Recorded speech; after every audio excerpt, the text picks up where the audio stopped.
बहुजन समाज के मसीहा कहे जाने वाले कांशीराम जी को उनके 17वें परिनिर्वाण दिवस पर याद किया गया। नमस्कार, मैं हूं शिवम मिश्रा और आप देख रहे हैं खबर ज्ञान तक न्यूज। हर खबरों पर नजर। बहुजन समाज के मसीहा कहे जाने वाले कांशीराम जी को उनके 17वें परिनिर्वाण दिवस पर याद किया गया। सोमवार को अंबेडकर छात्रावास बस्ती के सभागार में आयोजित कार्यक्रम को संबोधित करते हुए मुख्य अतिथि केपी राठौर और बुद्धि प्रकाश एडवोकेट ने कहा कि कांशीराम ने अपने संघर्ष से वंचितों को फर्श से अर्श तक पहुंचाया, लेकिन खुद के लिए आरंभ से अंत तक शून्य को प्रणाम करते रहे। वास्तव में बहुजन आंदोलन के महानायक ही नहीं, एक सामाजिक क्रांति के महानायक भी थे। उनके विचारों पर चलकर ही बहुजन समाज का संकल्प साकार होगा।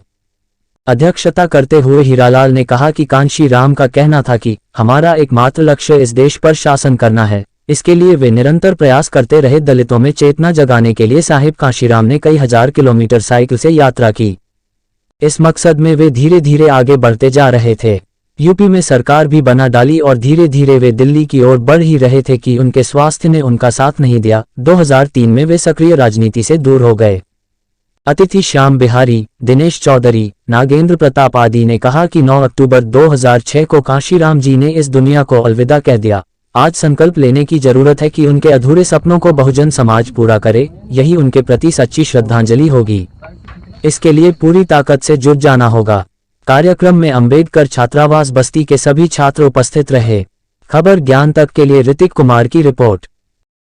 जो कार्यक्रम था आप लोगों के द्वारा, इसके संबंध में क्या कुछ कहेंगे आप? कैसा कार्यक्रम था? देखिए, सबसे पहले तो तथागत गौतम बुद्ध के चरणों में नमन करते हुए, संविधान निर्माता बाबा साहेब के चरणों में सत सत नमन करते हुए, यहाँ पर उपस्थित संयुक्त हॉस्टल के अध्यक्ष महोदय, हमारे और भी सभी वक्तागण, बड़े भाई लोग, समस्त छात्रवासी छात्रगण, आज ये जो कार्यक्रम था, ये एक हम लोगों के द्वारा आज मान्यवर साहब का 17वां महापरिनिर्वाण दिवस जो उनके विचार थे, इसी को लेकर के हम लोग कुछ समय के लिए यहाँ एकत्रित हुए हैं छात्रावास में।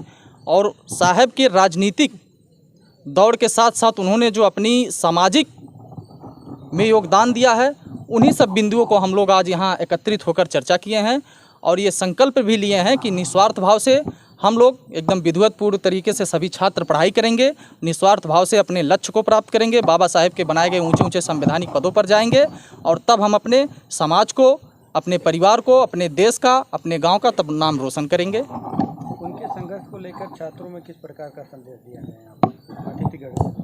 देखिए, हमारे जो अभी अतिथिगण भी आए थे, उनके संदेश के माध्यम उन्होंने अपने संदेश को हम लोगों के बीच में जो दिया है, वो एक तरीके से कह दीजिए कि एक जैसे भाई, बड़े भाई और छोटे भाई का प्यार था, उस तरह दिया है। क्योंकि वो हमारे जो अतिथिगण थे, उन्होंने स्पष्ट शब्दों में अभी कहे हैं सभी लोग कि आप लोग छात्र हैं, आप लोगों का प्रथम दायित्व है कि आप निस्वार्थ भाव से पढ़ाई करिए।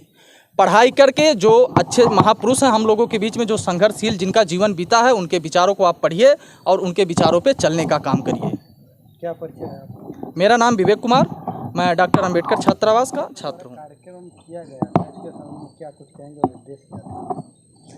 साहब ने हमें जो है आखिरी पावदान से उठा के पहले पावदान पे पहुंचाया है, तो उनके संघर्षों को हम बहुत अच्छी तरह से आगे बढ़ाने का कार्य करेंगे। क्या परिचय है आपका? धनंजय, डॉक्टर अंबेडकर छात्रावास के अध्यक्ष।